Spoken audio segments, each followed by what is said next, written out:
So South Ogden, it was my very first time that I actually served in Ogden, and so it was pretty trippy.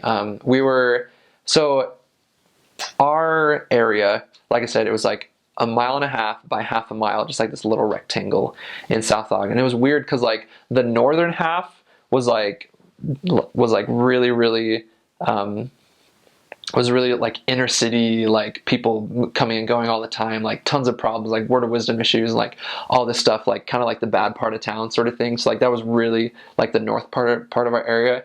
Then the south part of our area was like huge houses, like big families, like super, and like so just a really big contrast, and just kind of it was exactly like a gradient. Like it got like to like the low income, like steadily more and more and more until we get to like the high income. It was like that was exactly how it was, and it was really interesting.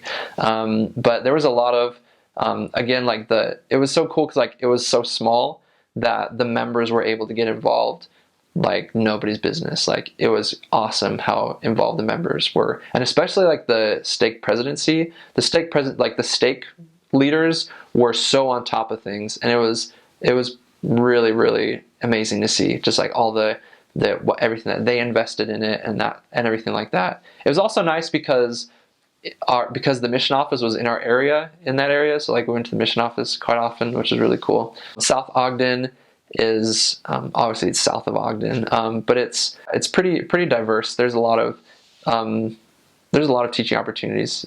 Surprisingly, there's a lot of people there.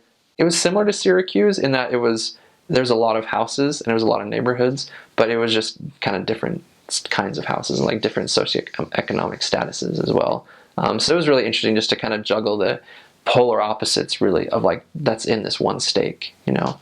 So that was interesting to work with. Since they were so different, there were like different styles of missionary work to do at either end. Like we couldn't just go into the south end and like tract all these huge houses. It wouldn't be effective because first of all, there's like tons of active members, and second of all, like the people there, like they have wealth, like they have good jobs. Like why do they need the church? You know, like I think that we ran into that a lot. Like I'm good where I am. Like I don't need any. Like my life's pretty good right now. You know, and so it was very different as compared to the other side, where it was like we could tract super easy and like get lessons and talk to people because there's so many people that are like I need some help. Like life is not going so hot for me right now, and like I need all the help I can get. And like we could like just like tract down there day in and day out and like talk to people that you know and like you know teach a ton of people. And so it was just different and interesting to kind of see those two, and especially like so it was kind of weird because like in the north part we like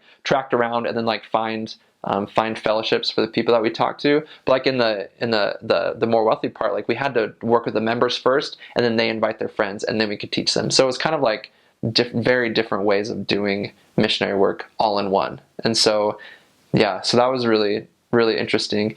It was kind of tiring to kind of juggle it back and forth, but it was a really amazing learning experience as well. And like North Ogden, and South Ogden, I don't really know. Like I never really served in Ogden or North Ogden, but like South Ogden is kind of a mix between like you know like inner city Ogden and like pretty wealthy neighborhoods. And Ogden has like wealthy neighborhoods as well, but especially like the downtown is very like inner city Ogden. And like North Ogden is pretty much all just like suburbs, very much like Syracuse, like new developments and stuff. And so yeah, so North Ogden's kind of different than Ogden and South Ogden.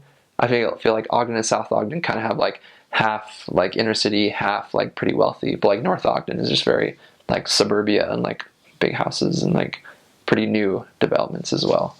There's a lot of word of wisdom issues like drinking and smoking, and yeah, so it was interesting because like there we knew, because also like the dynamic was that like we knew that most of the people that we tracked into and taught kind of in the lower income neighborhoods, like we would only maybe get one or two lessons with. And like especially even like the people that we like committed for baptism, they just like drop off the face of the earth and we had no idea where they were, you know.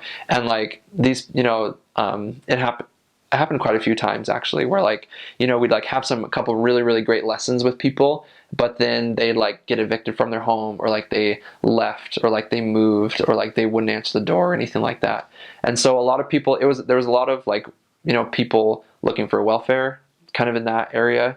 And so for us, like the if we could connect with them again, and because sometimes they were just people that we taught, and like we just couldn't ever find, even though we kept going back to the house and back and back and back. But I think the best thing that we did is to we tried to do to help them is like connecting with members.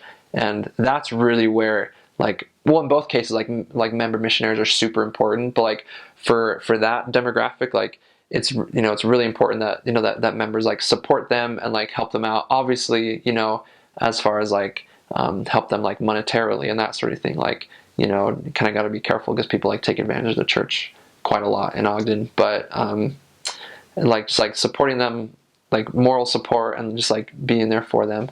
And I think it also in that area, like it was really, really, those are a lot of people that we talked to kind of in that area, like they were super, super shut off. Like they would slam the door. They would be really nasty to us a lot of times. And those are the people that we talked to that like really either like had a bad run-in with the church, or like didn't want religion, or like something, like they had this idea of like Mormons, this just gross idea about Mormons. And so I think the biggest help was like when their neighbors were like kind to them, because I feel like a lot of times people in that circumstance were like, Mormons, they see Mormons like these high and mighty, like, because they see the missionaries like they're dressed up all nice in like this inner city neighborhood, and so a lot of times they're like, oh, these Mormons are like, they think they're better than us and like all this stuff. And so it was really helpful when like these people had like really great neighbors that like reached out to them and like,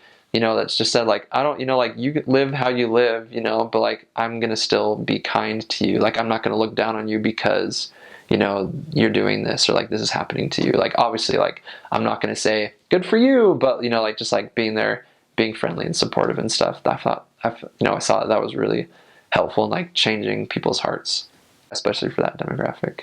As far as Ogden, like every now and again you like meet people who were pretty like wanted to like Bible bash with you. I think Huntsville is probably the place where it happened the most frequently, because people like went there to hide from the church, and so there's like a lot of anti-material.